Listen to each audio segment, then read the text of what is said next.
प्यारे बच्चों, मैं आशीष आप सभी का एक बार फिर से अपने एजुकेशनल चैनल पर हार्दिक स्वागत करता हूं। बच्चों, हमारा मकसद रटाना नहीं, रीडिंग करवाना नहीं, बल्कि समझाना होता है। क्योंकि एक बार अगर आप अच्छे से समझ गए तो आपको पाठ तो समझ आने ही वाला है, साथ में आप इस पाठ की समरी, साथ में इसके क्वेश्चन आंसर लंबे टाइम तक याद रख पाओगे और आपको एग्जाम में कोई भी दिक्कत नहीं आने वाली है। तो प्यारे बच्चों, ये आपके लिए वर्कशीट नंबर 32 और data 16, subject Hindi, class 10 chapter आपका नया वाला है उत्साह। तो यहाँ पर देखिए, चलिए वीडियो को एक्सप्लेन करने से पहले आपको यहाँ पर जनरल इन्फॉर्मेशन, नाम, आईडी, अपना क्लास, अपना रोल नंबर यहाँ पर आप लिखेंगे ऊपर, ताकि आपको कोई दिक्कत ना आए। और हम बात करते हैं आज उत्साह की। आखिर इस कविता का नाम उत्साह क्यों रखा गया, ध्यान से समझिए, गौर से समझिए। ये क्वेश्चन कई बार एग्जाम में आ जाता है। उत्साह कविता सूर्यकांत त्रिपाठी निराला की कविता है जो बादल को संबोधित है। बादलों को कहा है यहाँ पर उत्साह, क्यों?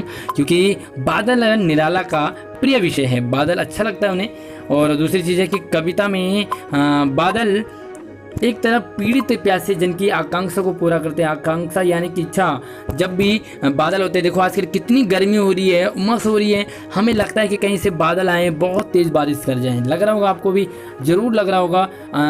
यहाँ पर देखो पूरा करने वाला, लेकिन दूसरी तरफ वही बादल कल्पना और नए अंकुर एक के विप्लव और क्रांति चेतना की ओर भी इशारा करते हैं। यानी कि अभी जैसे कि हमें बादल की ज़रूरत है, पानी की ज़रूरत है, बारिश की ज़रूरत है, लेकिन अगर वही बादल यहाँ पर एकदम से कड़ाके से कड़के नई तेज खतरनाक आवाज़ करे तो हमारे रोंगटे खड़े हो जाते हैं, डर सा लग जाता है। कभी डरे हैं आप बादलों के कड़कने से? तो हमें कमेंट बॉक्स में ज़रूर बताएं अपना वो वाला एक्सपीरियंस।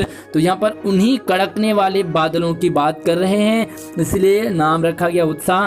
पूरी बात समझिए आप कि विप्लव और क्रांति, विप्लव यानी कि कुछ नया करना हो, क्रांति चेतना, तो बादलों को कड़कना पड़ेगा। सूर्य कवि निराला को व्यापक और समग्र दृष्टि से देखते हैं। सामाजिक क्रांति, बदलाव अगर चाहिए तो उसमें साहित्य बहुत बड़ा काम करता है। प्यारे बच्चों, एक टाइम था जब हमारे पास व्हाट्सएप नहीं थे, फेसबुक नहीं था, हमारे पास सोशल मीडिया नहीं थे, फ़ोन नहीं था। तब हम लोग क्या करते थे, हमारे जो लेखक होते हैं वो कविताएं लिखते थे और उसी से अपनी बात को सभी तक पहुंचाते हैं। तो चलिए क्या लिखते हैं हमारे कवि साहब, देखो वो कहते हैं बादलों को गरजो, बरसना नहीं है जी, क्या करना है? गरजना है, बरसना नहीं है। क्यों? क्योंकि कुछ नई चेतना लानी है। और क्या करो आप? घेर घेर घोर गगन धाराधार हो, धाराधार बादल घेर लो, घोर गगन, चारों तरफ पूरे आसमान को घेर लो, बादलों को कहा है। और क्या करो?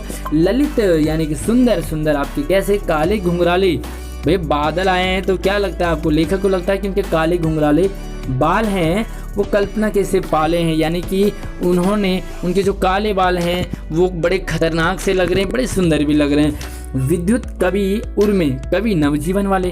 तो क्या कहते हैं कि कवि विद्युत यानी कि बिजली, वज्र यानी कि बिजली, उर यानी कि हृदय, नूतन मतलब नहीं, यानी कि कवि को कहते हैं कि आप अपनी कविता में बिजली को लाओ, उस विद्युत को जो कड़कने वाली है उसे लेके आओ, ताकि हमारे उर में, हमारे मन में एक नई चेतना जगे, नव जीवन आए और नूतन कविता हो, एक नई कविता जगे। क्योंकि जब बादल गरजते हैं लंबे टाइम के बाद, जब बरसात होती है, यानी कि मई और जून का महीना कितना खतरनाक होता है, पसीना टपकता है, उस समय क्या लगता है आपको कि कुछ नया चाहिए। और ये कहाँ किस ओर संकेत कर रहे हैं कि जब आपके आसपास में कुछ ऐसा होता है जो कि सही नहीं हो रहा है, अत्याचार हो रहा हो, बुराइयां हो रही हो, वहाँ पर भी आपको ऐसे बादलों की ज़रूरत पड़ती है, गरजने वाले। क्योंकि रोको टोको के बाद तीसरा नंबर आता है ठोको, तो यहाँ पर वही ठोकने वाले बादल चाहिए। आगे देखो कि फिर भर दो बादल गरजो, यानी कि आप बिजली लाओ, अपने बादलों को कहते हैं कि बिजली वाले बादल लेके आओ और आप गरजो, आप पूरे आसमान में छा जाओ। और उसके बाद क्या कर दो? फिर गरजो। क्यों? क्योंकि बुराइयां समाज में फैल रही है, उसे बदलना बहुत जरूरी है समाज में। आगे देखो, विकल है मन, कैसे हैं? बड़े व्याकुल से हैं, परेशान हो गए हैं। उन्मन यानी कि जब आपका मन ऐसा हो जाता है, जब बिल्कुल जी नहीं लगता, अनमना सा हो जाता है, अटपटा सा हो जाता है। देखो मई और जून तो भैया ऐसा ही होता है, यहाँ तो जुलाई भी हो जाता है। दिल्ली की बात करें तो आज सितंबर हो गया, फिर भी मेरा मन तो उन्मन सा ही हो रहा है गर्मी से। ठीक है, तो विकल मन है, उन्मन हो रखा है। विश्व के निदाद के सकल घन, तो जो पूरे विश्व है यहाँ पर निदाद देखो गर्मी, तो आप देखो कि जैसे मैंने कहा आपको कि गर्मी कितनी भयंकर है, तो इतनी गर्मी से सकल जन सारे लोग क्या हैं, उन्मन हैं, विकल हैं, परेशान हैं। तो क्या करो आप, आए अज्ञात दिशा से, ना जाने कहाँ से आओ आप, आए अनंत के घन, आसमान में वो बादल तप्त धरा, जो आपकी पृथ्वी है वो तपी हुई है गर्मी से, फिर से क्या करो, बरसो और जल से भर दो, शीतल कर दो, बादल गरजो। दो अर्थ में है, एक तरफ तो जो सिस्टम है गर्मी वाला उसे बदलने की बात कर रहे हैं कि बादल गरजेंगे तो ठंडा हो जाएगा, बारिश होगी, अच्छा लगेगा, हवा चलेगी तो क्या होगा, शीतल हो जाएगा। दूसरी तरफ कहते हैं इस समाज में वो बुराइयां चल रही है, बुराई चल रही है जिसके खिलाफ आपको आवाज़ करना है, तो इसलिए बादलों को गरजने की बात करते हैं। तो समझ में आया होगा आपको, उत्साह देखो गरजने वाली बात आए, जहाँ पर रोंगटे खड़े हो जाएं वहाँ पर क्या होगा, उत्साह आएगा, जोश आएगा, और बस यही आपको लगेगा। बादलों को भी कहा है, कविता का नाम उत्साह रखा गया। तो शायद कुछ एक सवाल भी है आपके लिए। पहला सवाल कि क्या आप अनुमान लगाकर लिख सकते हैं कि कवि ने बादल बरसने के स्थान पर गरजना शब्द प्रयोग क्यों कहा है, क्यों किया है? तो सिंपल सी बात है प्यारे बच्चों, मैं चाहूँ तो यहाँ पर आपको आंसर टेप के लिख दूँ, लेकिन नहीं, मैं आंसर आपको टेप के नहीं लिखवाता, क्योंकि मैं आपको समझाऊंगा, समझाने के बाद आप अपने आप आंसर बनाओगे तो वो आपके आंसर अच्छे होंगे, मज़ेदार होंगे, और आपको एक खुशी आएगी कि मैंने अपने आप लिखे हैं बना करके। तो ज़रूर आप हमें कमेंट बॉक्स में लिखिए और हमें ज़रूर बताएंगे कि आपने जो आंसर है वो यहाँ से लिखे वीडियो से। दूसरी चीज़ देखो, बरसने की जगह गरजने की बात इसलिए की है क्योंकि अगर आपको नया कुछ चाहिए, चेंज चाहिए, तो आपको बरस के तो चेंज नहीं होगा, क्या करना पड़ेगा भैया, गरजना पड़ेगा। अगर दो लोगों में लड़ाई हो रही है तो आप उन्हें शांत करने की कोशिश करोगे, वो शांत नहीं होंगे, लेकिन एकदम से आप गरजोगे तो ये उधर भागेगा, ये इधर भागेगा, है ना। तो गरजना यानी कि नई चेतना लानी हो तो गरजना पड़ेगा, कुछ परिवर्तन लाना हो तो गरजना पड़ेगा, और बरसने से तो लोग बेवकूफ़ समझते हैं। यहाँ पे देखो कविता का शीर्षक उत्साह क्यों रखा, तो इसका आंसर भी एक दूसरे से मिलता जुलता है। उत्साह इसलिए रखा क्योंकि कविता पढ़ के जोश आ रहा है कि बादल गरजो, यानी कि कुछ नया करना है, और नया कब होगा, जब उत्साह होगा, जब जोश होगा। इसलिए रखा क्योंकि बादलों को बरसने की जगह गरजने की बात की हो, जब गरजेंगे बादल तो उत्साह जोश तो आएगा ही आएगा भाई, है ना।